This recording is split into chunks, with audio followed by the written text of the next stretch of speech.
Here's the news you might have missed. This is why Trump wants to end the Russia-Ukraine war. I want one thing to happen. I want all of those young people to stop being killed. They're being killed by the thousands every single week. Last week, 2,700 were killed. 2,700 young, in this case, just about all young boys from Ukraine and from Russia. And that's not young people from the United States, but it's on a human basis. I want to see it stop. The money is one thing, but the death.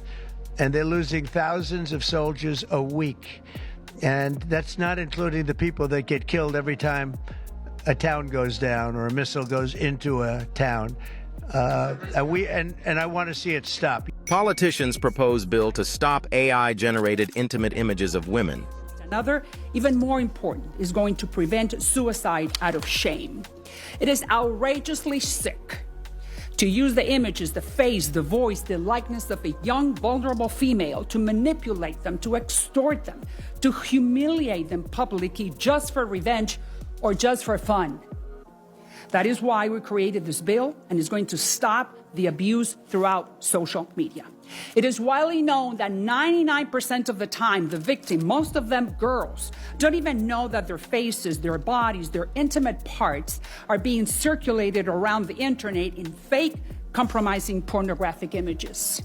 But perception is reality, unfortunately, and even though these images do not belong to them, they are paying the price. Canada is planning to attack American goods. On our economy, and I have a plan to do it. First, we must retaliate, targeting American goods in the following order. A, goods that we can make ourselves. B, goods we don't need. And C, goods we can get from elsewhere. Second, counter tariffs must not be a cash cow for the government. Almost every penny of the tariffs collected should go to tax cuts. Trump just obliterated Biden for sending billions of dollars to Ukraine. You know, Biden very, very foolishly, stupidly, frankly, gave $300 billion and $350 billion more accurately to a country to fight and to try and do things. And you know what happened? We get nothing. We get nothing. Just gave it. We could have rebuilt our entire U.S. Navy with $350 billion. Think of it, $350 billion. We could have rebuilt our U.S. Navy. So he gave it away as fast as the money could be gone. Activist calls out big tech for not removing deepfake images of young women. Snapchat, Instagram, TikTok will have to comply within 48 hours when the victim demands that they take down those pornographic images. Now our messages to the bullies, to the perverts, to the predators. If you dare to do this to another innocent child, you are going to go to prison. You will serve jail time. That will be a great place where you can sit and ponder what you did and be consumed by your conscience. Up until now, the parents of victims found that the schools, they couldn't do anything. The police couldn't do anything. Nothing. Big tech couldn't do anything, according to them. No more. This senator just called out Democrats for refusing to protect women. Democrat, Senate Democrat, every single Senate Democrat voted against protecting women in their sports. Now, mind-blowing, considering this is nearly an 80% issue across the board, regardless if you're a Democrat, Libertarian, Independent, or Republican. 80% of the American people believe that we should be protecting women in their sport. The idea that Democrats are okay to allow a male to participate in a female sport, especially something like wrestling, is mind-blowing. This gun owner explains why gun rights are so important for women. It's an honor to represent the countless women who have experienced unthinkable tragedy and crime like murder, rape, domestic violence, and stalking. Their stories are absolutely horrifying, but underscore the importance of our organization and the desire of citizens to protect themselves and their families. Everyone in this room, Democrat and Republican, red shirt or teal shirt, we all have the same goal. We all want to be safe. Women for Gun Rights believes that education is the key to firearm safety and violence prevention.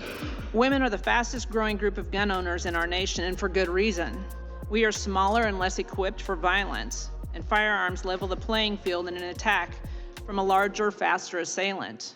Women are choosing to carry to protect a life, not to take a life. Trump announces Apple's enormous investment into the United States. Is coming, and I told you about Apple that they're going to be starting to build massively here, $500 billion, and we have many other companies going to be announced, but we had many that have already announced, and now it's going to be great. The First Lady sounds the alarm on online deepfake abuse.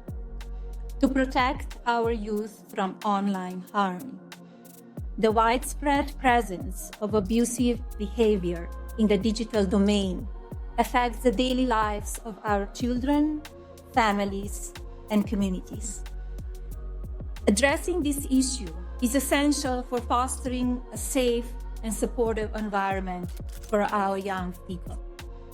In an era where digital interactions are integral to daily life, it is imperative that we safeguard children from mean-spirited and hurtful online behavior. You won't believe this school's response to deepfake bullying. Fake images of me and other girls at my high school.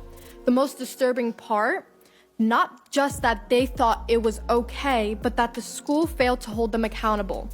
While the girls' names were announced over the intercom, the boys were quietly pulled from their classrooms, a blatant violation of privacy and disrespect towards us.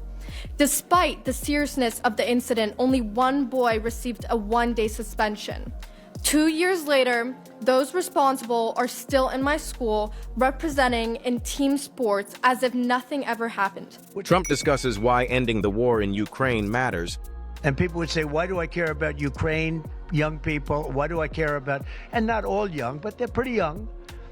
You know, Ukraine is running a little bit low, and they're getting older. They're recruiting older people. It's a very, very sad thing that's happening over there, and we want to get it finished. We want to stop the death. Justin Trudeau may have just made the worst decision of his life. Donald, in the over 8 years you and I have worked together, we've done big things. We signed a historic deal that has created record jobs and growth in both of our countries. We've done big things together on the world stage, as Canada and the US have done together for decades, for generations. And now we should be working together to ensure even greater prosperity for North Americans in a very uncertain and challenging world. Now, it's not in my habit to agree with the Wall Street Journal, but Donald, they point out that even though you're a very smart guy, this is a very dumb thing to do.